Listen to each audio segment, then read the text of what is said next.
అమ్మాయి మీద అటాక్ జరిగితే దాని గురించి ఆమె సానుభూతి తెలుపుతూ ఒక అటాక్ జరగడం జరిగింది. దానికి ప్రెస్ మీట్ పెట్టి వాళ్ళకి దాని గురించి స్పందిస్తే దానికి నోటీసులు ఇవ్వడం జరిగింది.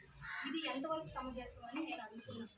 ఇంకా ఆ అమ్మాయి విషయానికి వస్తే జనవరి 15 రోజుల ముందు జనవరి 30వ తారీఖున అమ్మాయిని మిస్ అవ్వడం జరిగింది. సాయంత్రం 6:30 గంటలకు మిస్ అయింది. వెంటనే వాళ్ళ పేరెంట్స్ తెలుసుకొని అమ్మాయిని తీసుకున్నారు. కానీ ఈ లోపలే అక్కడ జరగాల్సిన అత్యాచారం అనేది జరిగిపోయింది. అత్యాచారంతో పాటు వాళ్ళు ఏదో ఒక ద్రవం అనేది అమ్మాయికి తాగించడం జరిగింది. దీంతో అమ్మాయి హాస్పిటలైజ్ అయిన ఒక 9 రోజులు అమ్మాయి ప్రాణాలతో పోరాడి ఆ 9 రోజుల్లో ఎంత ఇబ్బంది పడిందో, ఎంత ఈ నరకం అనుభవించిందో. ఆ చిన్నపిల్ల ఒక 13 ఇయర్సే ఉంటాయి, 7th క్లాస్ చదువుతుంది. ఆ అమ్మాయిని ఇలా చేసి ఆ 9వ రోజున అమ్మాయి తన ప్రాణం తీసింది. కానీ పోలీసుల వర్షన్ ప్రకారం తీసుకెళ్ళిన ఇద్దరు కూడా మైనర్ బాలులు. ఆ బాలులు ఇద్దరు కూడా గంజాయి మత్తులో ఉన్నారు. ఆ మత్తులో ఉండటం వల్ల ఇలా చేశారు అనేసి ఒక రిపోర్ట్ ఇచ్చేస్తున్నారు.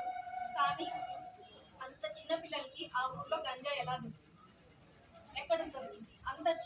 మామూలు పిల్లలకి గంజాయి దొరకడమే ఇబ్బంది అయితే, అంత చిన్న పిల్లలకి, వాళ్ళు మైనర్ పిల్లలైతే వాళ్ళకి గంజాయి దొరకడం, అంత పబ్లిక్గా ఉండటం, అందరూ ఆ ఊర్లో అందరూ కూడా చెప్తున్నారు గంజాయి దొరుకుతుంది, ఇక్కడ విపరీతంగా జరుగుతుంది అని చెప్పి. అలాంటి పిల్లలకి ఎలా దొరికింది? ఇప్పుడు ఈ ప్రభుత్వం ఏం చేస్తుంది?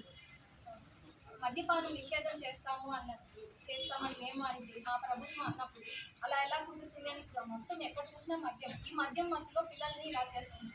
ఈ ఒక్క దగ్గరే కాదండి, ఎక్కడైనా కానీ మద్యం పైన అరాచకాలు, అత్యాచారాలు, ఇంకా చెప్పాలంటే మైనర్ బాలికల మీద ఇది ఎక్కువగా ఉంది. ఇది ఎక్కువగా ఉన్నప్పుడు మనం ఏం చేయాలి? ఇన్సిడెంట్ జరిగేటప్పుడు మనం ఉండకపోవచ్చు, ఉండనా, కానీ ఆ ఇన్సిడెంట్ జరిగిన తర్వాత చర్యలు ఏ విధంగా ఉన్నాయి అనేది ఎవరైనా ప్రశ్నించేది. ఇన్సిడెంట్ జరిగిన తర్వాత గవర్నమెంట్ ఉంది, గవర్నమెంట్లో ఏం చేశారు, ఆ ఇన్సిడెంట్ ఆ ఫ్యామిలీకి ఏం న్యాయం చేశారు, ఆ పాపకి ఏం న్యాయం చేశారు, అది మనం ఎవరైనా ప్రశ్నించేది, వాళ్ళని పరామర్శించాలి. కానీ పరామర్శించేది ఈ ప్రభుత్వం నుంచి లేదు. ఈ విషయం మీద నుంచి ఎటువంటి స్పందన లేదు. అయినప్పటికీ మా ప్రభుత్వం స్పందించి, మా ప్రభుత్వం వాళ్ళు వెళ్ళి అక్కడ ఉంటే అక్కడికి రానివ్వకుండా చర్యలు తీసుకుంటున్నారు. అక్కడ వాళ్ళతో మాట్లాడనీయకుండా చేస్తున్నారు.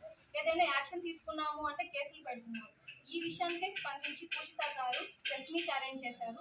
ఆ ప్రెస్ మీట్లో కూడా వాళ్ళు ఏమంటున్నారు, మళ్ళీ తిరిగి ఆమె మీద నోటీసులు ఇవ్వడం, ఎవరైతే ఈ విషయాల మీద స్పందిస్తారో వాళ్ళ మీద నోటీసులు జారీ చేస్తున్నారు, అరెస్టులు చేస్తున్నారు. ఇలాగ ఏదైనా కానీ ఒక విషయం జరిగినప్పుడు అరెస్ట్ చేసేసి వాళ్ళని, మాకు ఒక ప్రజాప్రతినిధులుగా మాకు ఒక అధికారం ఉంటుంది, మా వాక్ని మేము చెప్పుకునే అధికారం ఉంటుంది, వాళ్ళని మేము చూసుకునే ఇది ఉంటుంది. కానీ ఇలా కాకుండా ఏది మాట్లాడినా కానీ, ఒక పేదల గురించి అయినా కానీ, మహిళల గురించి అయినా కానీ ఇలా చేస్తున్నారు. ఒక హోంమంత్రిగా ఉండి కూడా తను కూడా ఈ విషయం ఒకటే కాదు, ఎన్ని అరాచకాలు జరిగినా కానీ అనితా గారు కూడా ఇప్పుడు వరకు ఏ విషయం అయ్యి స్పందించడం జరగలేదు.